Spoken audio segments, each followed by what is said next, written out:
In an effort to accommodate more candidates into the Nigerian tertiary institutions yearly, the National Universities Commission (NUC) has approved the establishment of Gombe State University of Science and Technology. Executive Secretary NUC Professor Abubakar Abdurrashid, at the formal presentation of academic intent to the Governor of Gombe State, Ibrahim Dapambo, in Abuja, said only 500,000 candidates out of over 1.5 million candidates seeking admission into tertiary institutions are admitted as a result of low carrying capacity in the universities. Professor Abdurrashid noted that the Commission is willing to assist in creating space to accommodate more candidates, even as NUC has sent 7 applications to establish private universities to the Federal Executive Council for approval. The National Universities Commission welcomes any serious initiative from government, federal government, state government, or the private sector, serious ones. We do not compromise the quality, and we shall not. We do not want glorified primary schools or secondary schools labeled and called universities. But any serious investor will find NUC a very willing collaborator. We are willing to assist to ensure that we create more spaces for our teeming population to get to the university. The governor, in his response, assured his commitment in sustaining the growth and development of the state universities as a way to reduce illiteracy in the state and the improvement of the education sector. In the light of the successes achieved in transforming the educational sector in the state, most of our youth have embraced higher education.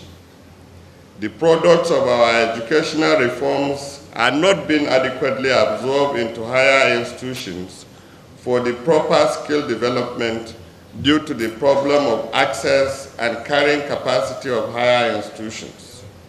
For instance, in 2014, the Gombe State University received 7,189 applications, but could only admit 2,129.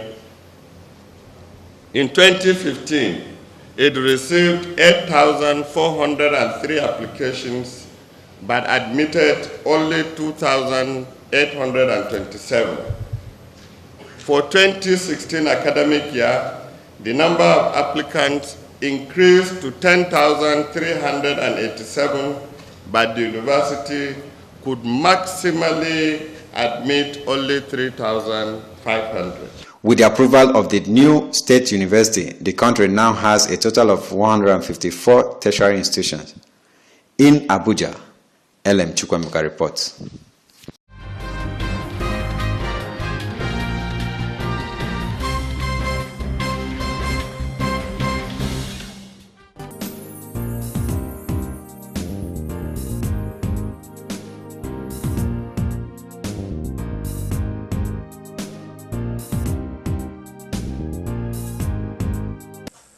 Following the passage of the bill establishing the National Institute for Hospitality and Tourism by the Senate, the former chairman of the Senate Committee on Culture and Tourism, Senator Matthew Orogede, has said the tourism sector will not remain the same again.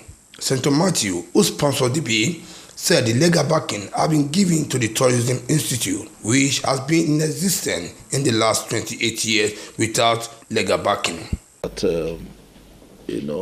what we have done today, I think, is to the benefit of everyone, every Nigerian, and particularly, the members of the establishment, the Director General and the rest of our team in the National Institute of Hospitality and Tourism, and of course too for the Senate, Senate Committee on Culture and Tourism, that I headed for about 2 years.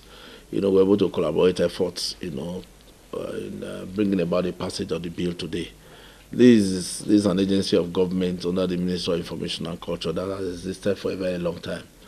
Of course, the history, when I was, doing the presentation, on the floor of the Senate for its passage, through a third reading, that is an agency of government that existed since 1988, after it was established through a tripartite arrangement between federal government, United Nations Development Program, the UNDP, and the International Labour Organization, the ILO. There are institutions like this in Nigeria too that have existed for a very long time.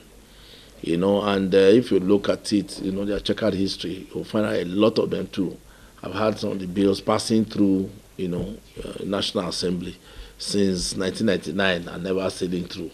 And of course, the working, of, the National Assembly. If a bill is not passed a third time, even if at the verge of being passed a third time, it's not passed, it goes back again, back into the works, and it will go through the whole hog, of legislative consideration. So this one has been passed. Legal backing has been given, or the national framework for the establishment of this institute has been given. He also explained that with the passage of the bill, the National Institute for Hospitality and Tourism has been empowered to build manpower capacity for the tourism sector of the country. This bill really is looking at capacity building in the industry or in that sector, right? To train people following the curriculum that is set. That these are the people, that we need, as the right personnel, that will provide the services that we need in this sector. This is what this bill is talking about. The curriculum and the details of, the program, that entirely is what the institute will decide, But I'll tell you, typical example, of what we're talking about is, if you go to, these days, the classification of a hospitality center like a hotel is not the beauty of the building. It's the quality of service that is rendered, by the personnel that are in the employment, of the center. The National Institute for Hospitality and Tourism has been in existence 28 years ago. From Abuja, Muyiwa Bamdele reporting.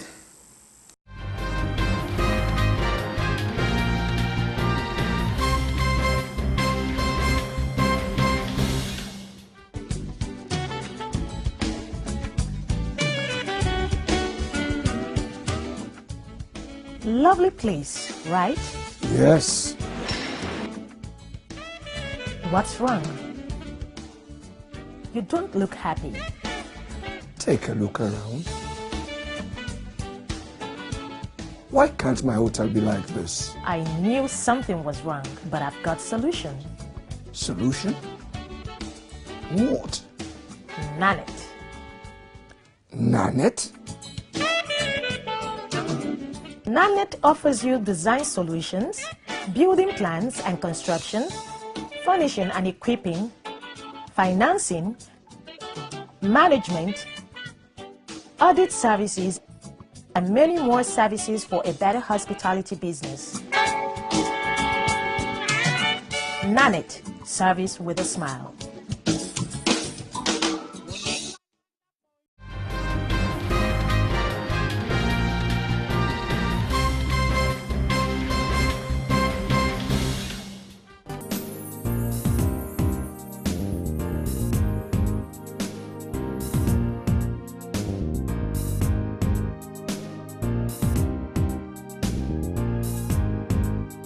Nigerian Labour Congress says it will mobilize its members across the country to protest against Kogi State government over long non-payment of salaries to workers. NLC President Comrade Ayuba Mwaba stated this when a committee set up by the Congress to look into restructuring submitted its report to the National Working Committee of Labour in Abuja. Comrade Wawa, who wants state governors not to take the welfare of its workers for granted, noted that a director in Kogi State died as a result of non-payment of salary by the state government. I think this is a matter of concern to all Nigerians. We received a very disturbing report of a worker that is at the level of a director had to commit suicide because of the fact that he could not take care of his immediate needs. These have proven the fact that the issue that Labour has set about the unfortunate incident of what is happening in Kogi is not only a cooked story, but it's a reality. I've seen the response of the government to say that it's not 11 months, but it's 8 months. Even if it is 1 month, I think it is most unfortunate. Meanwhile, the state, through its head of service, Mrs. Deborah Ogumola, in a statement, said the late director, Mr. Edward Soje, was last paid in December 2016, dispelling rumors that he took his life because he was being owed salaries. In Abuja, LM Chukwemeka reports.